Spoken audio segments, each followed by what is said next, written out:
இறையேசுவில் பிரியமான சகோதர சகோதரிகளே, நமது ஆண்டவர் இயேசு கிறிஸ்துவுடைய திருப்பெயரால் உங்களுக்கும் உங்கள் குடும்பத்தில் இருக்கிற அனைவருக்கும் அன்பும் சமாதானமும் மகிழ்ச்சியும் உண்டாவதாக. அன்பின் மிக்கவர்களே, ஜூலை மாதம் 8ஆம் தேதி தாயாம் திரு அவை சீன தேசத்தினுடைய மறைசாட்சியரான புனித அகஸ்தின் மற்றும் அவருடைய தோழர்களுடைய நினைவு நாளைத்தான் கொண்டாடுகிறது. அன்பின் மிக்கவர்களே, கிறிஸ்தவம் சீன தேசத்திற்கு 6வது நூற்றாண்டிலேயே சென்றடைந்திருந்தாலும் பல ஆண்டுகளாக பல நூற்றாண்டுகளாக அது வேத கலாபணியிலும் மறைவாகவும் தான் இருந்தது என்று வரலாற்று அறிஞர்கள் சொல்லுகிறார்கள். மறுபடியும் சீன தேசத்திற்கு 19வது நூற்றாண்டில் சேசி சபை குருக்கள் மூலமாகவும் பல்வேறு துறவு சபையினர் மூலமாகவும் கிறிஸ்தவம் உள்ளே நுழைகிறது. கிறிஸ்தவத்தை திறந்த மனதோடு பலர் ஏற்றுக்கொள்கிறார்கள். தொடக்க காலத்தில் சீன தேசத்தில் இருந்த அரசன் ஒருவன் கிறிஸ்தவத்திற்கு சுதந்திரம் கொடுக்கிறான். மக்கள் கிறிஸ்தவத்தை பின்பற்றுவதற்கான வழிவகை செய்கிறான்.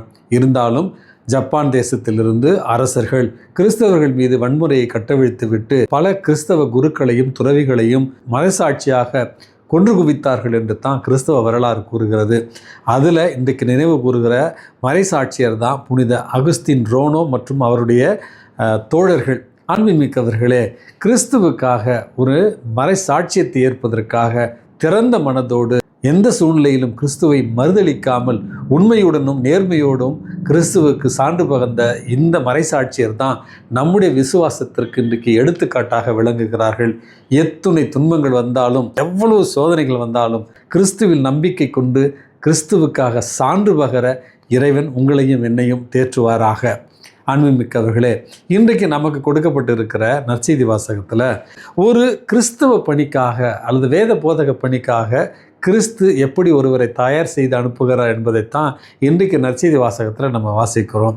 அன்புமிக்கவர்களே, அழைப்பு மிக தெளிவாக இருக்கிறது. அதாவது நேற்று திருத்தூதர்கள் 12 பேரை அழைக்கிறார். அவர்களுக்கு இறை வார்த்தையை அறிவிக்கிற அந்த ஒரு பணியை தருகிறார். அன்புமிக்கவர்களே, அந்த பணியில் இறையரசு நெருங்கிவிட்டது அப்படி என்று அவர்களை அறிவிக்க அழைப்பு விடுக்கிறார். அவர்களுக்கு அதிகாரத்தையும் கொடுக்கிறார். அந்த அதிகாரத்தின் வாயிலாக அவர்கள் நோய்களை குணப்படுத்தவும் தீய ஆவிகளை விரட்டவும் இறந்தவர்களை உயிர்த்தெழச் செய்யவும் தான் அவர்களுக்கான அந்த அதிகாரத்தை கொடுக்கிறார். அன்புமிக்கவர்களே, வெறும் வெற்று வார்த்தைகள் அல்ல, கடவுளுடைய பிரசன்னத்தை மக்களுக்கு உணரச் செய்யும்படியாக கடவுளை காணும்படியாகத்தான் அவர்களுக்கான இந்த அதிகாரத்தை கொடுக்கிறார். அப்படி என்றால் இந்த நற்செய்தி அறிவிப்பு பணியினுடைய முதல் பண்பு என்பது இறையரசை அறிவிப்பது. கடவுளுடைய அன்பை அவர்கள் உணரும்படியாக அவர்களுக்கு காட்டுவது தான் நற்செய்தி பணியினுடைய முதல் பணியாக இன்றைக்கு நம்ம பார்க்கிறோம். அன்புமிக்கவர்களே, 2வது பகுதியில் நீங்கள் கொடையாக பெற்றீர்கள், கொடையாக கொடுங்கள் என்பதை நம்ம ஆண்டவர் இயேசு கிறிஸ்து இன்றைக்கு 2வது ஒரு செய்தியாக தருகிறார். எதெல்லாம் நம்ம கொடையாக பெற்றிருக்கிறோம்? நமக்கு கொடுக்கப்பட்டிருக்கிற இந்த வாழ்வு ஒரு கொடை, நமக்கு கொடுக்கப்பட்டிருக்கிற இயற்கை ஒரு கொடை, நமக்கு கொடுக்கப்பட்டிருக்கிற கிறிஸ்தவ நம்பிக்கை என்பது ஒரு மிகப்பெரிய ஒரு கொடை, நமக்கு கொடுக்கப்பட்டிருக்கிற இந்த அழைத்தல் மனித வாழ்வே ஒரு மிகப்பெரிய ஒரு கொடை. அப்படி என்றால் விசுவாசம், நம்பிக்கை, எதிர்நோக்கு, மகிழ்ச்சி, கடவுளுடைய பிள்ளைகள் என்கிற அந்த பேரு, இவை அனைத்துமே நமக்கு கொடையாக கொடுக்கப்பட்டிருக்கிறது, இலவசமாக கொடுக்கப்பட்டிருக்கிறது. இதை நம்முடைய சகோதர சகோதரிகளோடு மகிழ்ச்சியாக பகிர்ந்து கொள்ளத்தான் நமது ஆண்டவர் இயேசு கிறிஸ்து 2வது அழைப்பாக நற்செய்தி அறிவிப்பு பணியில் இன்றைக்கு நமக்கு கூறுகிறார். 3வது ஒரு அழகான பணி என்பது நற்செய்தி அறிவிப்பு பணியில் எளிமையோடும் தாழ்ச்சியோடு நம்ம பயணம் செய்ய வேண்டும். உங்களுடைய பயணத்திற்கு பணப்பையோ உணவு பையோ எடுத்து செல்ல வேண்டாம். நற்செய்தி பணிக்கு கடவுளை மட்டுமே சார்ந்து இருங்கள், இந்த உலகத்தையோ இந்த உலகத்தின் செல்வத்தையோ சார்ந்து இருக்காதீர்கள் என்று இறை பராமரிப்பின் மீது நம்பிக்கை கொண்டவர்களாக வாழத்தான் இந்த இறையரசு பணி அல்லது நற்செய்தி பணியினுடைய 3வது கருத்தாக இன்றைக்கு நம்ம பார்க்கிறோம்.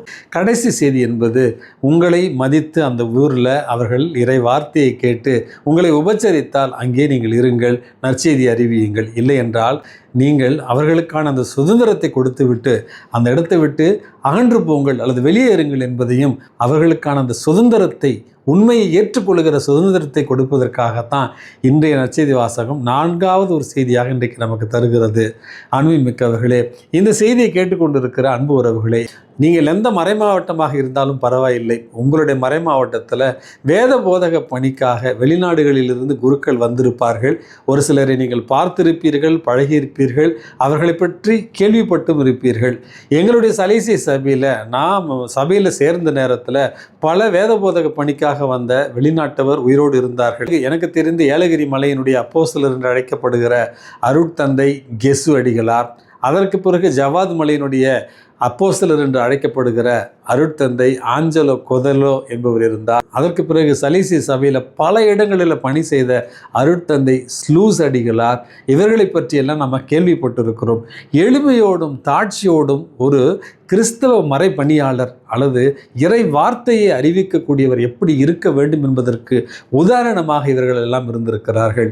இந்த பாண்டிச்சேரி மறை மாவட்டத்தில் MEP ஃபாதர்ஸ் என்று சொல்லுவோம், அவர்கள் வந்து சென்ற அந்த பாத சுவடுகளை நிறைத்து இன்றைக்கும் அவர்களுக்கு இறைவனுக்கு நன்றி கூறி கொண்டிருக்கிறார்கள். அன்புமிக்கவர்களே, இவர்களுடைய எளிமையான பணி தான், இவர்களுடைய தியாகம்தான் இன்றைக்கு நாம் விசுவாசத்தில் உறுதியாக இருப்பதற்கு உறுதுணையாக இருந்திருக்கிறது. ஆகவே நமது ஆண்டவர் இயேசு கிறிஸ்து இன்றைக்கு உங்களையும் என்னையும் வேத போதக பணிக்காக, நற்செய்தி பணிக்காக, இறை வார்த்தையை அறிவிக்க வேண்டும், இறை அன்பின் சாட்சிகளாக நம்ம மாற வேண்டும், எளிமையாக இருக்க வேண்டும், இறைவனை மட்டுமே நம்பி இருக்க வேண்டும், இந்த உலகத்தின் செல்வங்களை நாடி இருக்கக்கூடாது. அப்படி என்று இறையரசின் தூதுவர்களை வாழ இறைவன் நமக்கு அழைப்பு கொடுக்கிறார். அந்த அழைப்பை ஏற்று இறையரசின் தூதர்களாய், நற்செய்தியின் சாட்சிகளாய் வாழ்ந்திட இறைவன் உங்களையும் என்னையும் தூண்டுவாராக.